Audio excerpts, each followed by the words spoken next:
1, 2, 3. But if members could put the cameras off and mute for the moment.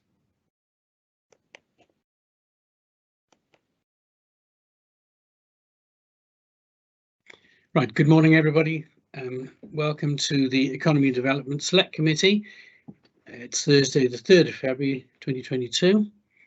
We'll proceed with the agenda. Firstly, apologies for absence. I've had apologies from Councillor Matt Feakin, Brian Strong, who's got COVID, Giles Howard and Alan Davis. Hazel, are you aware of any further apologies? That's it, Chair. Right, thank you. Do we have any declarations of interest? As and when? There's no public open forum requests, so we'll proceed with the budget scrutiny. That's the scrutiny of the budget proposals 2022-23, and I'll ask County Councillor Phil Murphy to make his presentation. Thank you. Okay, thank you, Chair. Just share my screen a minute.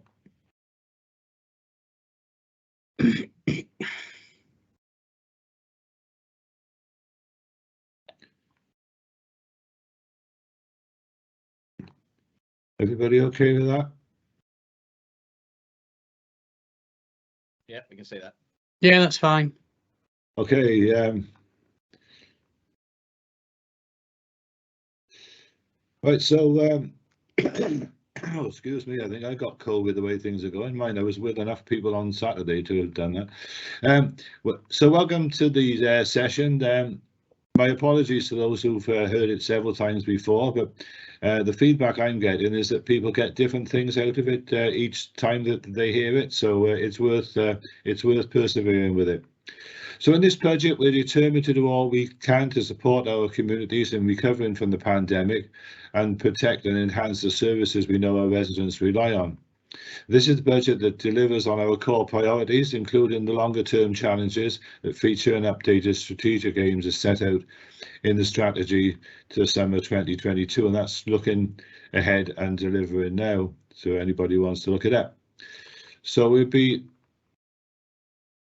looking to offer children the best possible start in life with more money for schools, helping our older residents to retain their independence with better pay for care workers, protecting our leisure centres, recognising their important role in mental and physical well-being, working towards a low-carbon Monmouthshire, more investment in roads, cycle routes and footpaths, and improved broadband, so a better connected Monmouthshire, and protecting bus routes with the continued rollout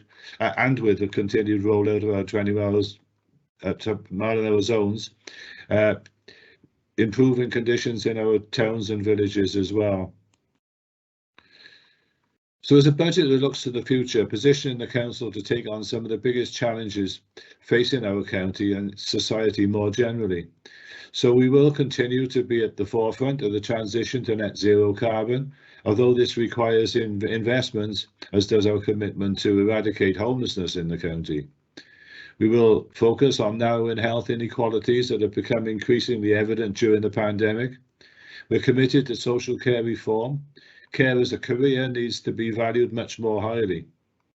We will ensure that schools are resourced to help children whose learning has been disrupted by the pandemic to be able to make up for lost time, with more investment in mental health and wellbeing support, and we will continue our multi-million-pound school investment programme. We will continue the emphasis of our work to help people protect and manage their own mental health and well-being. So as you know, we've taken a lot of money out of the budget in the last, 10 years, but certainly in the last 4 years, we've taken 18.2 million out. Although, as you'll see in a minute, savings are becoming harder to achieve. And given the pandemic, that's added additional complications.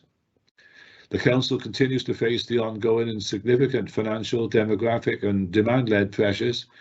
We've got 10.41 million of unavoidable service pressures and 4.96 million of pay pressures in the 22-23 budget that continue to bear heavily on the council's finances.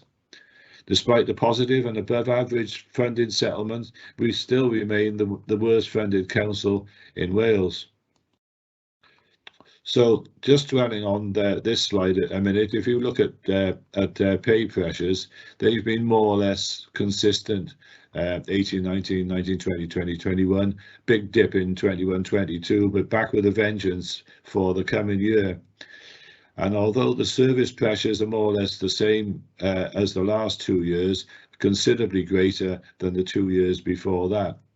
And if we look at what we managed to save out of service efficiencies by redesigning the way we deliver our services, that's been reasonably consistent over the last 4 years.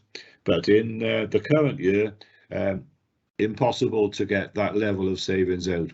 We've just about stripped as much as we possibly can out of service redesign. Excuse me.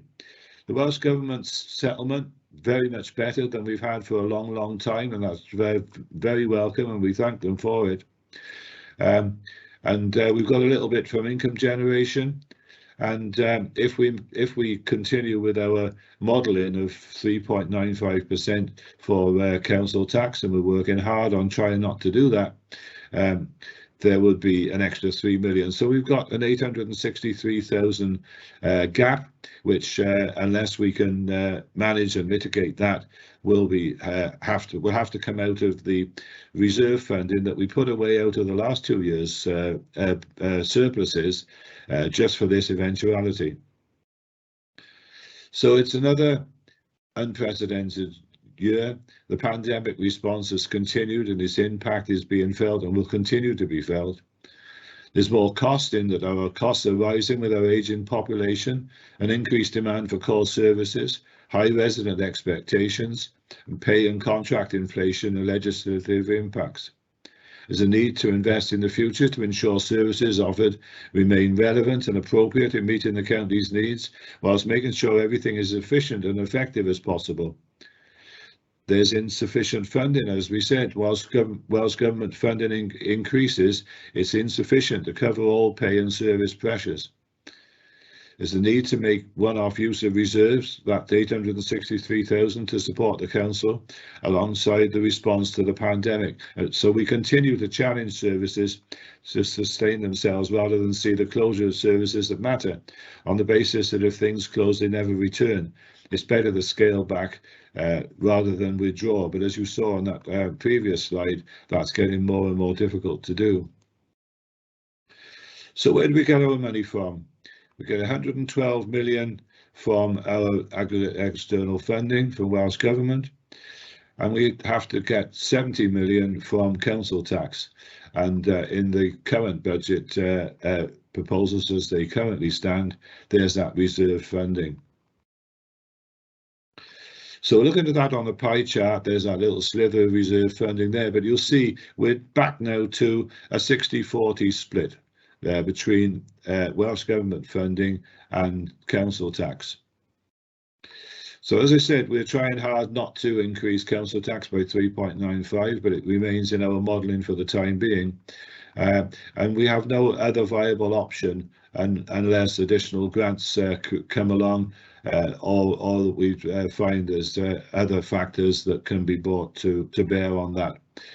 We did, as I said just now, add to the council tax reserve from the surpluses over the last couple of years, and they're already being drawn upon to support the budget and to mitigate other risks. So if you're wondering what your council tax increase, the MCC element only of the council tax increase, a Bandy property there you can see is £1.09 per week, but that does vary over the bands, as you can see. So if you look at the Bandy equivalent compared to the Welsh average, you'll see that Monmouthshire is just a smidgen above the Welsh average, but we are still very much in the middle of the pack as regards our council tax compared to other authorities. And that 70 million, that 40% of council tax is achievable because of the spread of properties throughout Monmouthshire. We've got a lot of properties in the mid-ranges that enables us to collect that additional money from council tax, and that is what we are required to do. Blind Grant, as you know, they're the best funded in the country at the moment, and their Band D is higher than anybody else, but they collect very little from Band D. Most of their properties are in Band A. So MCC saw an 11.2% increase in the core funding from Welsh Government, above the All Wales average increase of 9.4%. It's welcome that Welsh Government funding will now go up for a third year following years of ongoing reductions, but MCC still remains the worst funded authority in Wales per head. The settlement does not offset, as you saw, all the council's pressures and inflation. Prudent positions had to be made for pay awards. We still don't know what they are yet. We don't know what next year's is. We don't know what last year's is yet. They haven't been settled. COVID funding ends on the 31st of March and will then have to be met from existing budgets. Welsh Government non-core grant funding is an evolving picture. We've heard a lot more about grants yesterday, and we're very grateful for the amounts that look to be potentially coming our way, but more guidance and explanation is required for us to know quite where we are with that yet. So general capital funding for Welsh Government is disappointingly reduced, 762,000 reduction on the budget, but there are one or two grants streams on capital. Again, further clarification is awaited on those. So if you look at the provisional settlement on AEF per capita, you'll see there the big gap between Monmouthshire and the others is still being maintained, and of course you're used to seeing this slide is usually in the presentation. And you'll see that amount that we have to collect in council tax now, that 40% compared to Blind Gwent that only has to collect 20%, and in fact quite a few counties only have to collect just a margin over 20%, whereas we have that great gap that we have to make up with council tax. And even on Welsh Government's own modelling, because this is one of theirs, they recognise that we are substantially lower than the Welsh average, even on their own modelling, which was worked out on an increase across the board of 4% in council tax, which is why that figure is different from the ones that we've been quoting. So the budget recognises all pay and pension related pressures in schools up to a threshold of 3% pay award, recognises increasing demands placed on children and adult social services and children with additional learning needs, responds to the needs of the homeless. There's a limited scope for frontline services to make efficiency savings, as we saw, and there's that continued drive for service efficiency and effectiveness. But all fees and charges increases have been limited as much as we possibly can, on the basis that all services still need to be maintained. So if you project that forward, there's that 10.4 million of unavoidable pressures that we've got to accommodate within this budget, and the 4.6 million of pay pressures, and that small amount of proposed savings. But if you take that further and project it through the medium-term financial plan over the next 4 years, there's still some £13.6 million worth of pressures that are going to have to be managed or serviced by increased support from Welsh Government. In the current year, at month 6, we had a 1.94 million forecasted overspend. We've managed to get that down substantially, and there's further work being done on that, but at the moment we are still looking at a pressure there. But the expectation of further specific grant funding from Welsh Government might assist with that year-end position. The Council has a long history of working within its budget. It's important, such as to prevent any need to draw on the limited one-off reserves. And as I said earlier, we're hoping not to draw on that 863,000 potential draw on the Council tax reserve. There's further 3.97 million deficit relating to COVID that the council expects to be fully funded from the Welsh Government's COVID hardship fund. There's no doubt about that, and we're quite confident that that will be made up. And as I said earlier, there's a conclusion of the pay award negotiations still awaited, and capital slippage due to ongoing challenging operating conditions and that impact both internally and externally in relation to COVID-19. So if you look at our overall budget, including precepts, town community councils, police, fire, everybody, 254 million. There's that 10.4 service pressures, the pay pressures, the small amount of savings we're managing to make, the extra money from Welsh Government, the increased fees and charges, and if we stick at 3.95%, the extra money from council tax, leading to that 863,000 that we potentially have to get from reserves. So looking at that on the pie chart, there's 33% of that money which is going towards education and CYP in general. There's 31% on social care and housing, and 12% on the doing things, you know, highways, waste, planning, all of those items in the enterprise directorate. And there's the cost of service in borrowing. So the rest of the costs associated with running the council, some 800 services, are still relatively low. Well, as you all members, I'm not going to bother with those couple of slides because you don't need those. So as we know, there's 10.4 million pounds worth of pressures. They're falling in children and young people, particularly in social care and health and enterprise.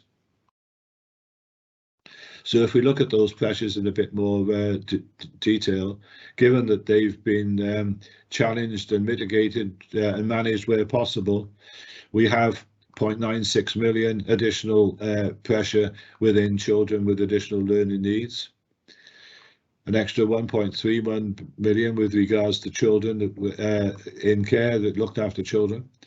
Sustaining the model of delivery in adult social care is another million there, and responding to an unsustainable social care market, budgetary provision and contingency of 1.9 million there.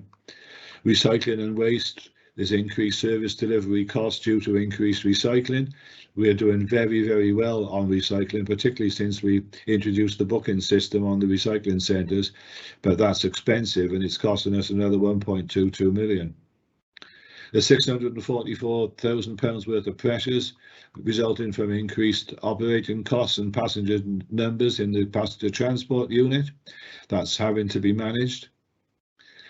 A lot of additional pressure in grounds maintenance, public protection, potential for income shortfalls with our investment properties, although there's a lot of very good and looks to be successful work going on there with regard to reletting voids.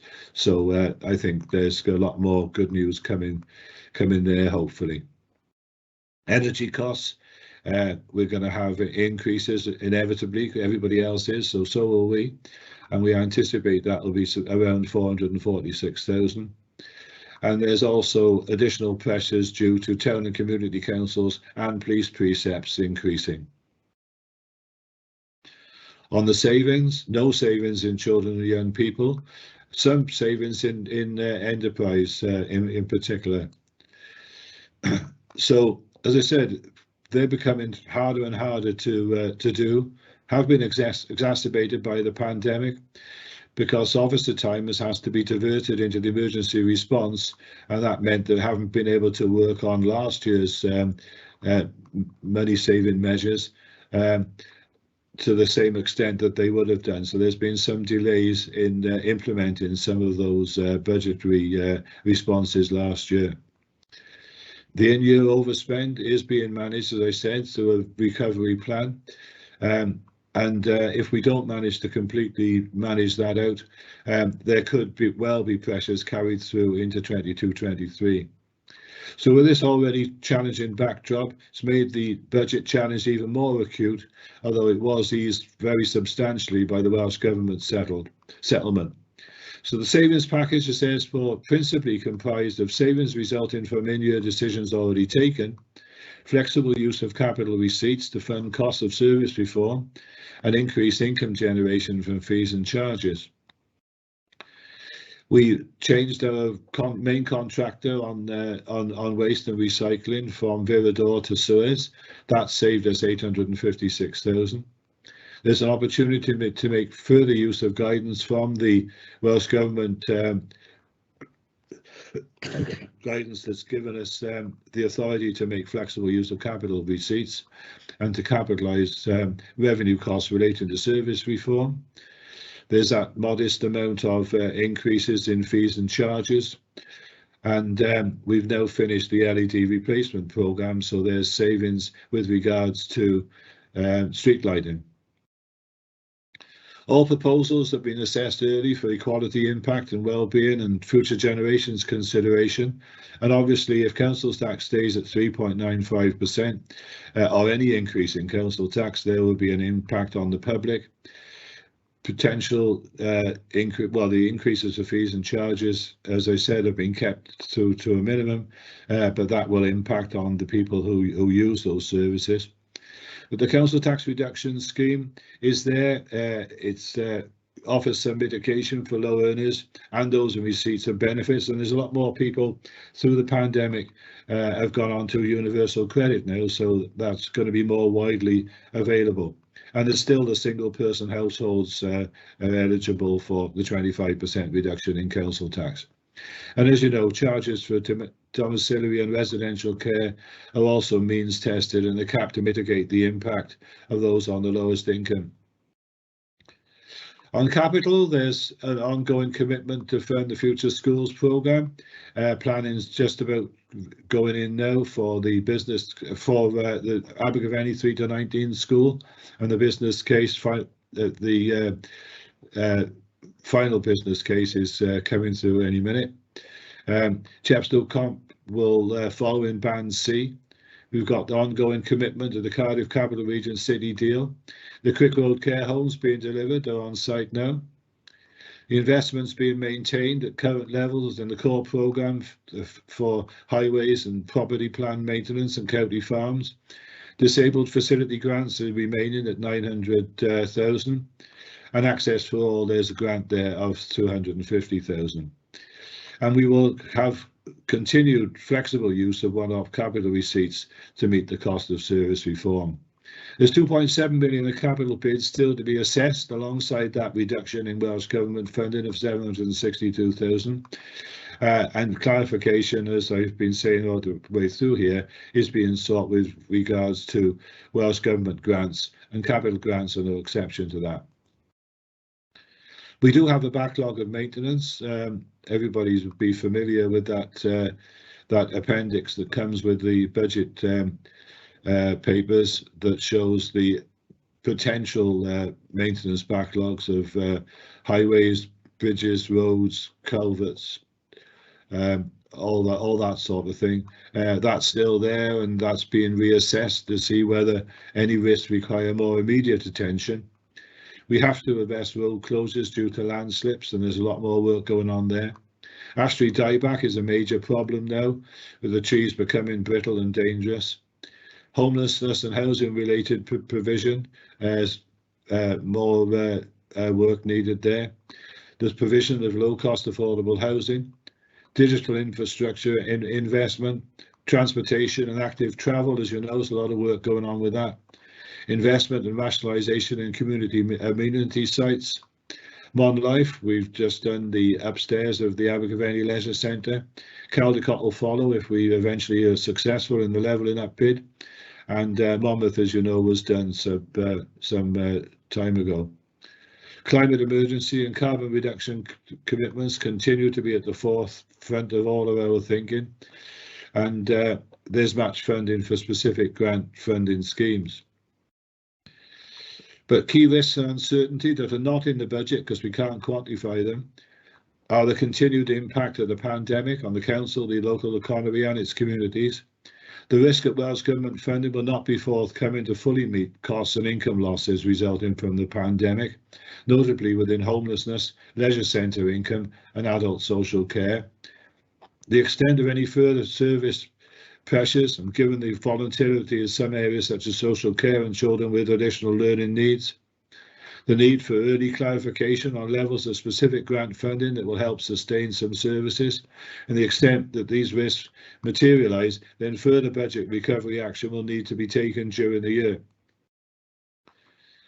Public finance and the needs of communities continue to be impacted in a truly unprecedented way as a result of the pandemic. But Welsh Government have now provided indicative settlements for the next couple of years, because the UK Government and the Chancellor published a 3-year comprehensive spending review that enabled Welsh Government to do the same, but they are noted as subject to change. Council tax increases over the medium-term financial plan have been reduced to 3.95 in the light of better settlements, and the pay award assumptions updated in line with OBR forecasts. Further work's being undertaken to update service pressure estimates and the savings opportunity over the medium term. As we all know, there'll be a new political administration in May, and that administration will want to outline its priorities, and that will be transferred through into the medium-term financial strategy and plan, so we can see how that 13.5 million is affected by any new thinking that comes through as a result of the election. But that's how, at the moment, we model 13.5. It's 24, 25, 25, 26, 26, 7. Substantial pressures already evident that are going to have to be managed over that period. So the proposals go through to the 16th of February. Any ideas anybody might have, any thoughts on things that we might look at, need to be in by that date so that we can do the impact assessments on them and properly evaluate them. The final budget comes to Cabinet on the 2nd of March, and we have council tax set in on the 3rd of March. So that's the presentation as it stands, Chair. So back to you, and I'll see if I can get out of this presentation. Right, thank you. Thank you very much, Councillor Murphy. You need to get out of the presentation now. I'll do that. Are we out of it now? Should be. Yep, we are. You need to put your camera off now, maybe.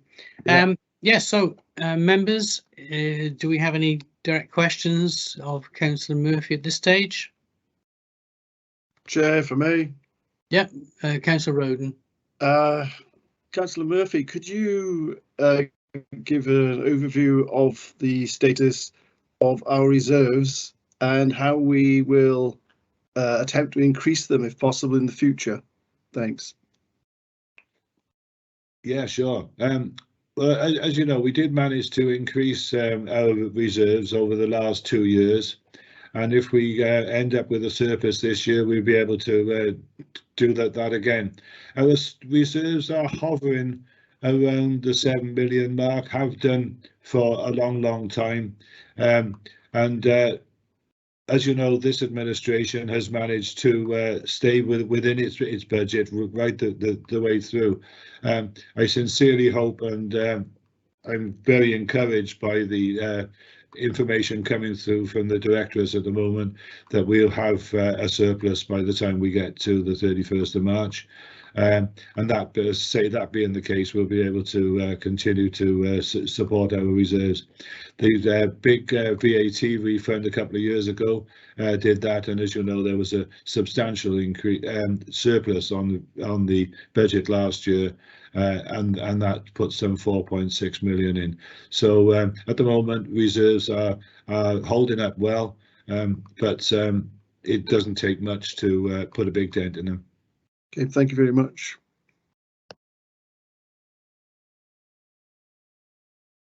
Thank you, Councillor Roden. I've got a question at this stage. Councillor Murphy. It's to do with Mon Life. Mon Life is a non-statutory service. Lots of other councils outsource it. Do you think it's providing an appropriate return on investment? Do you think it's a sound financial decision? And if so, why?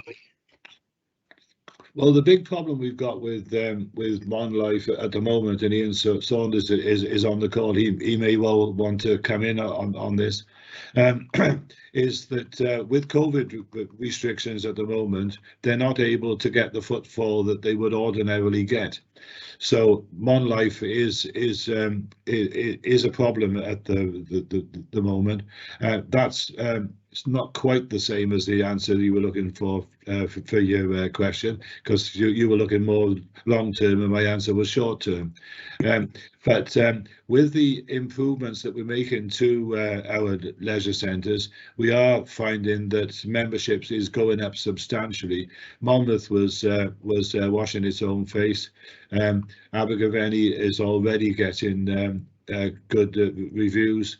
Caldicot, I'm absolutely certain, if the levelling up bid is successful in the second round, will also have a substantial increase. If we can maintain those increases in footfall, then they will cover themselves, or they look very much as if they're going to cover themselves, which, as a long-term answer to your question, should give you some comfort. I don't know whether Ian wants to add anything to that. Yeah, thank you, Chair.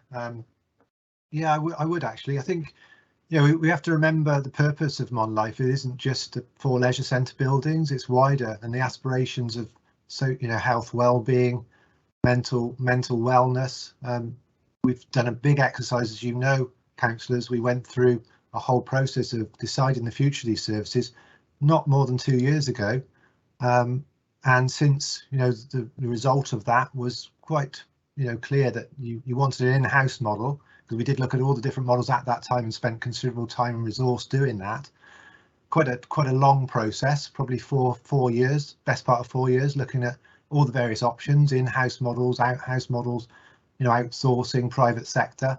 And I think you came to quite a unanimous decision in County Council that Mon Life, with all its different services, museums, countryside, and the cultural heritage things that need to move forward. It's not just for buildings, for leisure centres. They're extremely important as health and wellbeing hubs. But I think as a whole, the return on investment for what is not a huge budget in the whole scheme of things, for the massive benefits and the huge the way that is perceived by the communities, they're so valued that I think when I look around at some of the other councils and how they have outsourced, suddenly you lose control of pricing options. And members, one of your key core things in your planning is to keep costs down, and we do our best to make sure that facilities and access to those facilities are reasonable and attainable for most of our families in Monmouthshire. So I thought I'd just add that as a sort of come back to the question, Chair. Thanks very much for that. Councillor Jez Becker, you've got a question here? Yeah, thanks, Chair. Phil, you mentioned increase in fees. Can you just walk us through which fees, how much, what's the general say those? Well, fees. Oh, it's a huge list, Jez. We can provide it if you want it. We've increased fees where we can by as much as we can. 2.5% is about the average. Some fees are set externally, so we got no choice over what we do with those. But as I say, as a rule of thumb, 2.5% is about what they've gone up. But as I say, a massive list. If you want it, I'm sure Jonathan Davis is on the call. He could send that out to you. But John. Yeah, thanks, Councillor Murphy. Good morning, Chair. Jonathan Davis, Acting Assistant Head of Finance at Monmouthshire. The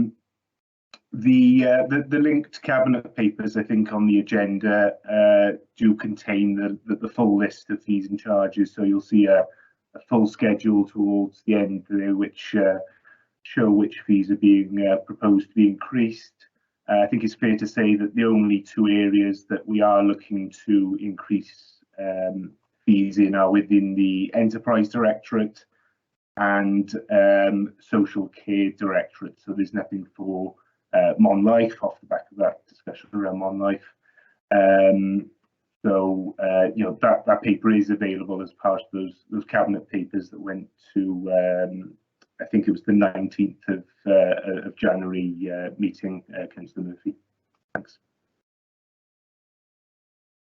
Thank you, Jonathan. I'll have a dig for that. My other question, Chair, was if Phil mentioned about the commitment to environmental and climate emergency issues. Can you give us some more specifics on, you know, what that budget line is covering?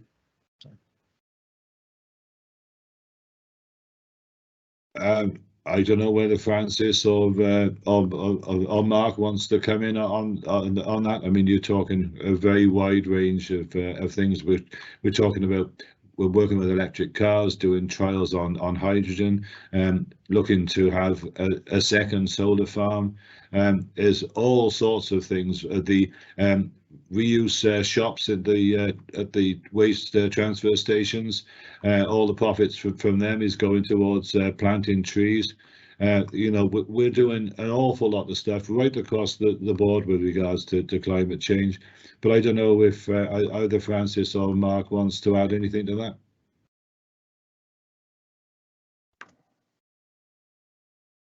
Thank you. I think Councillor Murphy just gave some really good examples there in terms of things that are being invested in order to support the climate change agenda and decarbonisation.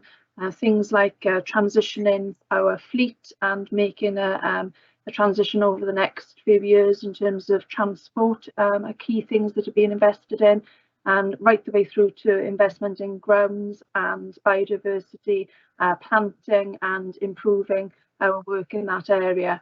There's additional things there in terms of active travel, and perhaps Ian Saunders or Mark Hand would like to just come in terms of that. We do more in terms of promoting and encouraging walking and cycling through active travel throughout our towns and town centres and areas as well.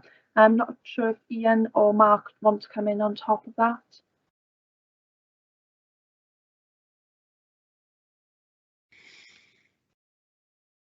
Thanks, Francis. Yeah, obviously, you can't just build things and hopefully they'll come. You need to do a lot of promotion throughout schools and the whole regime, and there's a lot of obviously opportunities in our schools and in our communities to encourage this shift to alternative modes of transport. So I think probably that's where some of the funding should and will go towards, and how we reduce non-essential car journeys.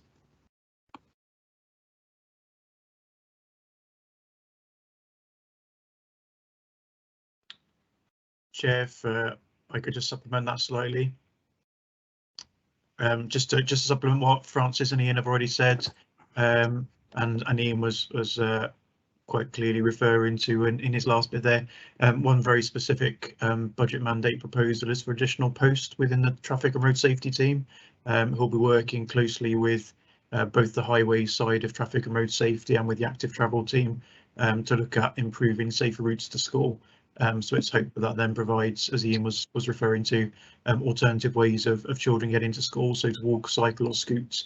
You're probably aware that we already offer a comprehensive programme within schools to encourage those modes of transport and ensure that children can do that safely, so that continues. And there's additional funding secured this year for adult cycle training to help there. And then linked in with the active travel work is around the town centre regeneration work and looking at how they become more people friendly, supporting high street uses and outdoor trading and a bit less car dominated. So there's ongoing work along those themes as well. Thanks, Chair.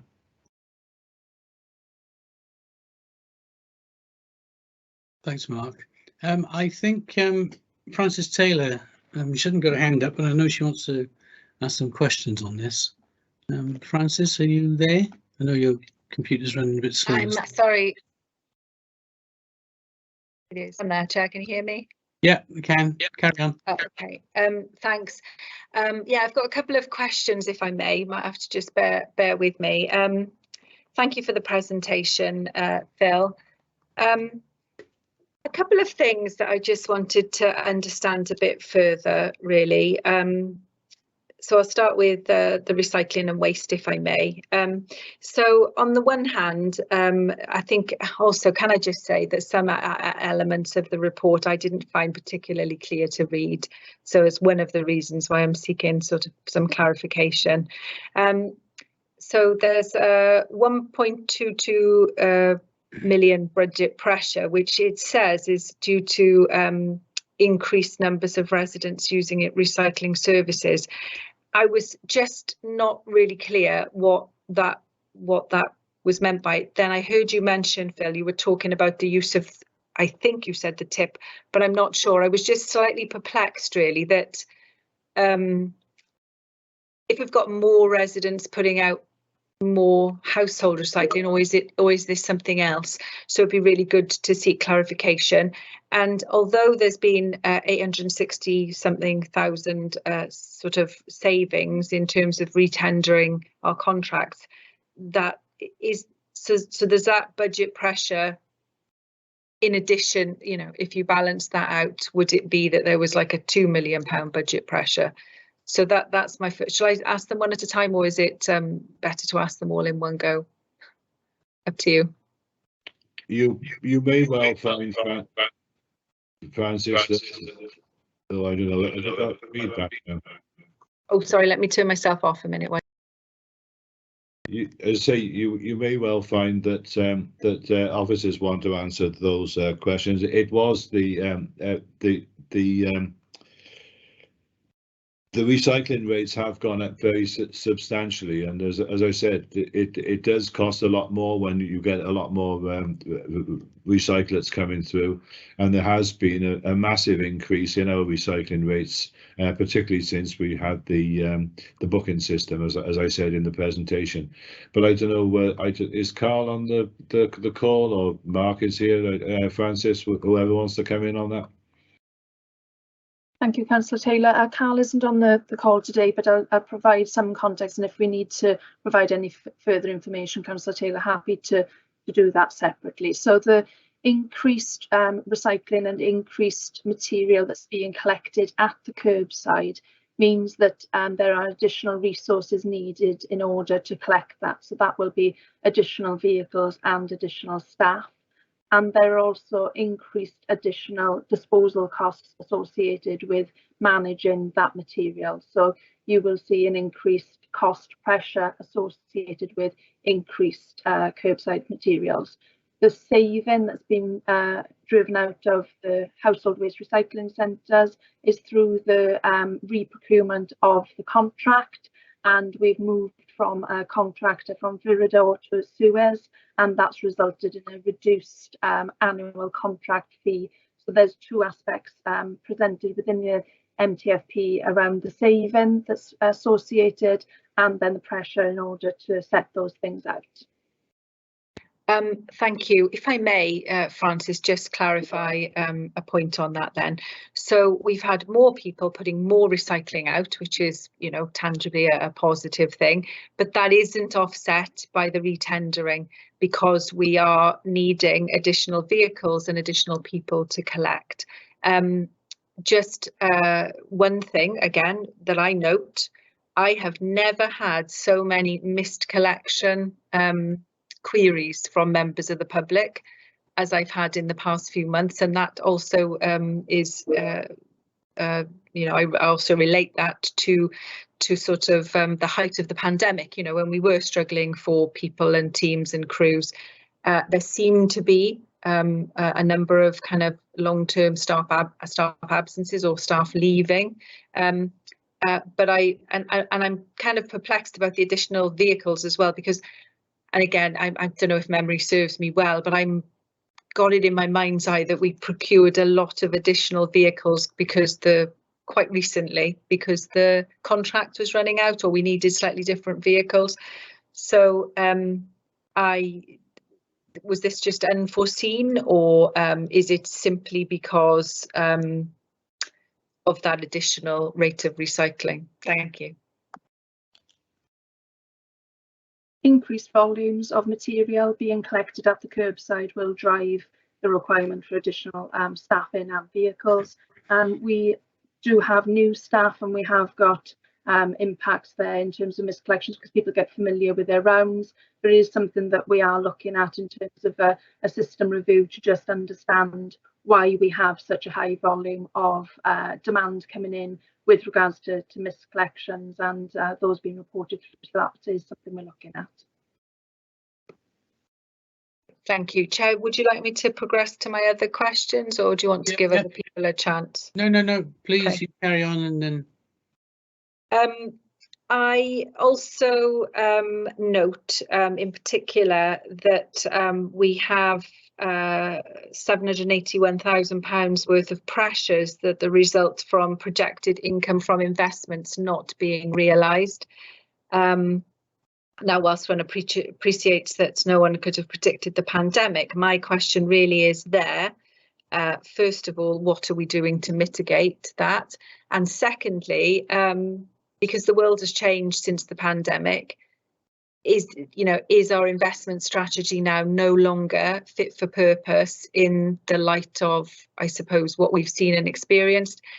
And do those pressures include both Spitty Retail Park and the, as I understand it, the potential loss of income at the Mitel building? Phil, thank you. It does include both, and I've got to give you a very, very guarded answer to this because there's an awful lot of work going on which is commercially sensitive. We are in a position where we're almost certainly going to be awarding companies space, particularly in Castlegate. So my answer to your question is an awful lot of work is going on that looks to be coming to fruition, but I can't give you any more information than that. I'm sorry. Okay, thank you, Chair.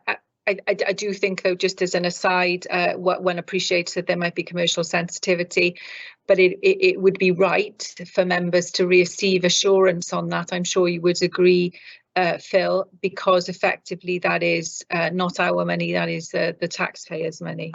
I'm quite happy to give assurance when I can give assurance. And yeah. until contracts are signed, I can't say what's going on. All I can tell you is that we're in an advanced state of negotiation on several sites. Sorry, I meant assurances as to the efforts being made to mitigate that situation at the very least. Sorry, I appreciate you can't say. I understand that the first time. Okay, my other question is around the pressures resulting from the incremental impact of Treasury and borrowing costs. And I wanted to understand, so what does that mean? What have we changed our strategy? You know, what is the forecast there? Because historically, if I take myself back, we took a huge amount of money out of, we were just discussing this earlier, things like highways. So we took huge amount of money out of operations, and then were, as I recall it, in a position where we needed to borrow to actually just, maintain safety on some of our highways. And obviously, that resulted in, that has subsequently resulted in some of these pressures from borrowing. And some of that, one, appreciates we're in a different position now, was because council tax was set lower to offset the need for, paying for these services. So I just wonder if there's any response really on our forward look at borrowing and treasury management. That's one for John. Thanks, Councillor Murphy. And Yeah, excuse me, members, if I'm a bit croaky. The same as Councillor Murphy this morning. This is obviously quite a complex area, and I'll preface it by saying that we have the Treasury strategy for next financial year coming to Governance and Audit Committee on the 28th of February, which will explain a lot of our approach to the borrowing strategy for next year. That will also be received by full council on the 3rd of March. That'll go into a huge amount of detail on the strategy that we're going to employ. But I guess in terms of what we're seeing at the moment, for probably 2 to 3 years now, we've been very much at the bottom of the Treasury cost curve. We've been in an incredibly low interest cost environment. Whilst that's helped us maintain low Treasury costs and has benefited the revenue budget during those years, we've also got to balance that position with having an eye to the medium term.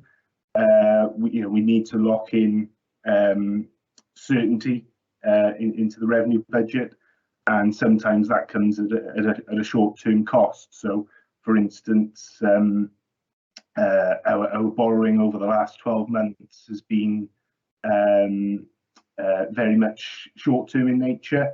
There was an opportunity in December to take some long-term 50-year borrowing with the Public Works Loan Board, and we took advantage of that and borrowed at historically low rates. What that enabled us to do was lock in some certainty for 50 years. We know we've got commitments on the horizon in terms of Abergavenny 3 to 19 school, where we're going to have to borrow to meet our share of the cost for that. And we've also got some other capital commitments funded from borrowing. So I guess what I would say is that we need to have a balanced strategy to this. So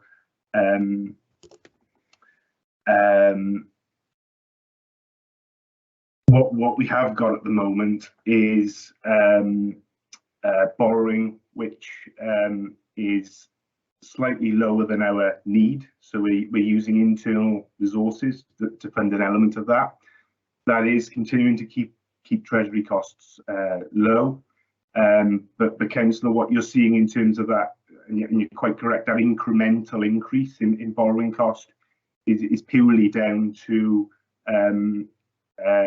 as you rightly say, having to fund that capital expenditure that we're incurring in the medium term.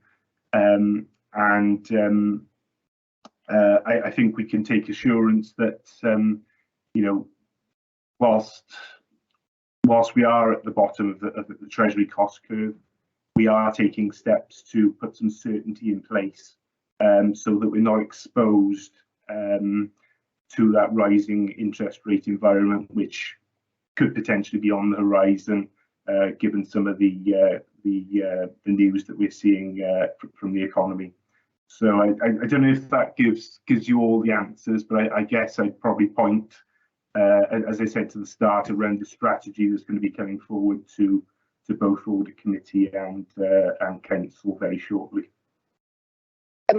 Thank you, that's helpful. But I'm certainly no finance person, no economist, but borrowing rates have been low for quite some time now, haven't they?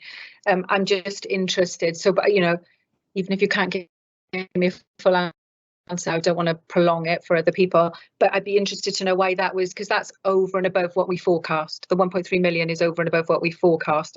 I read in the report. That's what I'm interested in, is why is it over and above what we forecast? And obviously you've answered the sort of second part of my question, but that's really the first part. So I'm happy for you to come back to me in an email, rather than prolong it.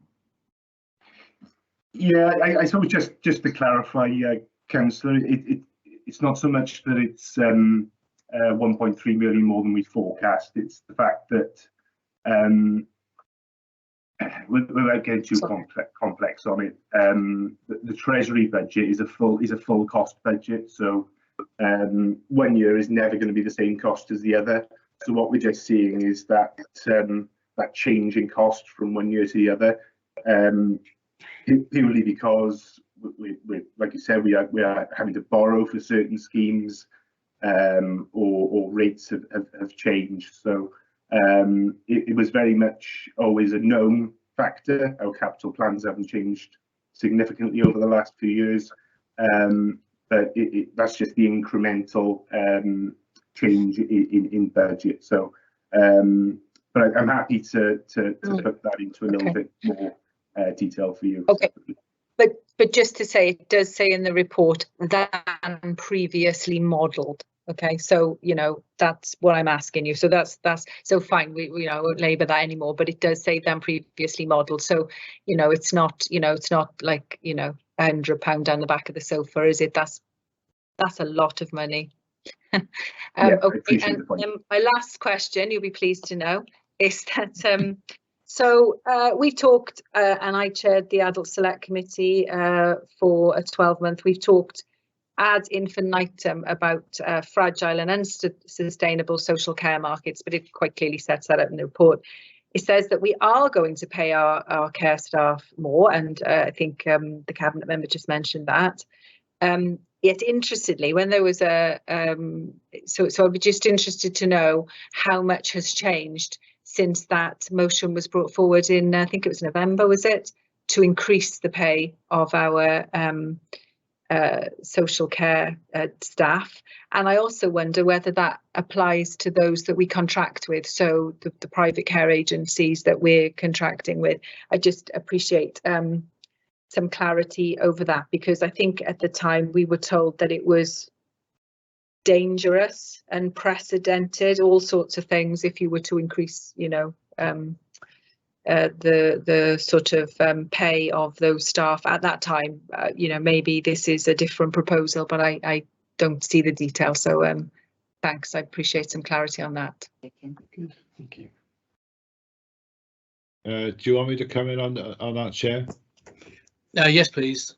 Not that it's got much to do with economy and development. Indeed not. We have had substantial.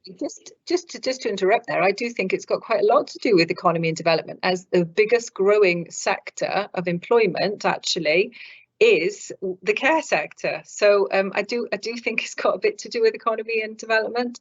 Well, Eve isn't here to answer that question. No, she isn't. You haven't got. No, but Hazel did say, did clarify that we were able to speak on any part of the budget in this particular meeting. I've tried to focus my comments on matters that, but I'm just interested. I'm interested. If you don't want to answer me, that's fine. It'd be great if I could get something written. I'm quite happy to give you some background to it.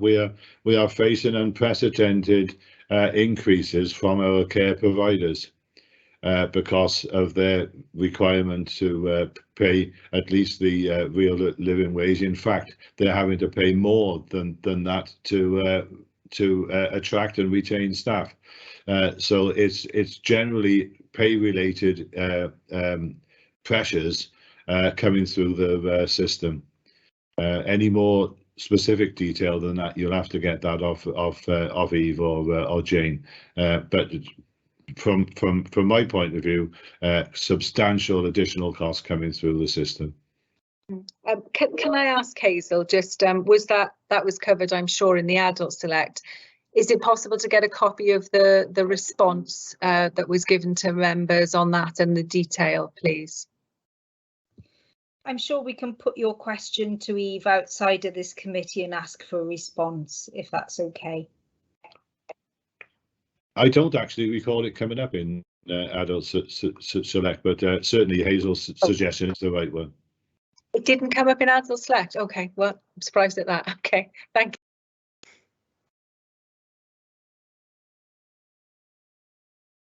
Okay, thanks very much. I've got a short question, Phil. A number of our offices are funded directly by EU funding. That's going to come to an end in October. what's the plan or the risk that substitute funding won't become available? Do you know? Are you able to answer that? I honestly don't know. Francis is obviously prepared to come in on that, so you might have a bit more information than I've currently got. Thank you, Councillor Murphy, and thank you, Councillor Jordan, for the question.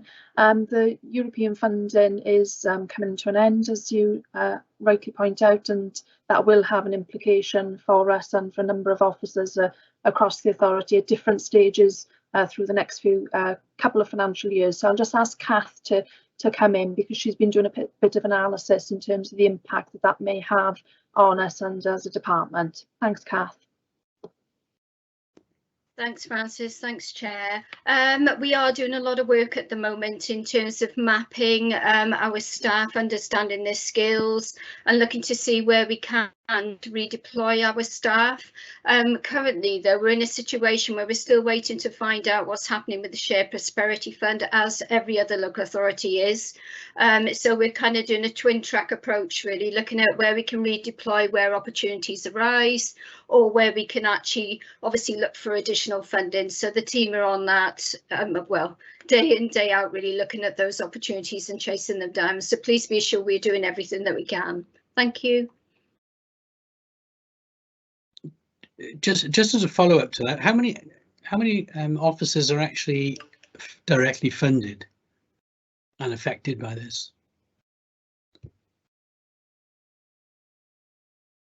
You're on mute. Oh, I'm so sorry. We've got in excess of 20 in employment and skills, and we've also got the rural development programme team as well.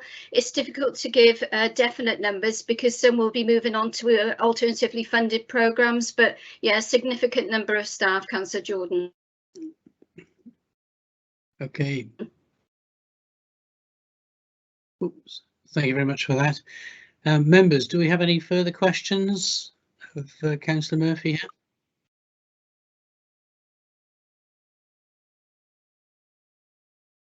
Nope. Okay, Hazel, have you got any comments to make at this stage before we proceed? No, Chair, except that the questions that have been raised that are outside the remit of this committee, will follow those up and try and get answers to you and circulate them. Okay, thanks very much. I may have cut Councillor Murphy off at the very outset when Councillor Roden asked a question. If you can recall what Councillor Roden asked, perhaps you could respond now, or Councillor Roden could repeat the question. The question was about the adequacy of research, wasn't it? Yes, it was, and the question was responded to, Chair. Thank you. You're happy? I thought I might catch you off too early. No, I was happy with the response. Thank you. Okay, thanks. Well, members, we'll proceed then with the agenda, and that's to confirm the minutes of the meeting of the Economy Development Select Committee on the 9th of December. Can I have a proposal and second for that? Thank you.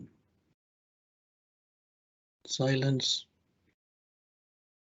Move, Chair. Thank you. And then the special meeting of the Economy Development Select Committee on the 14th. I don't think they're ready yet. They'll have to come to the next meeting. And then the Economy Development Select Committee work programme is noted together with the Council and Cabinet forward work plan. So members, the next meeting will be on Tuesday the 15th of March. And indeed, I believe that will be the last meeting of this committee in this term. So unless any members have any further comments, I'll call the meeting to a conclusion. We all happy? Yep. Indeed, Chair. Thank you very much. Thank you, Chair. Thank you very much. Thank you. Bye. Thank you, Paul. Thank you. Bye-bye.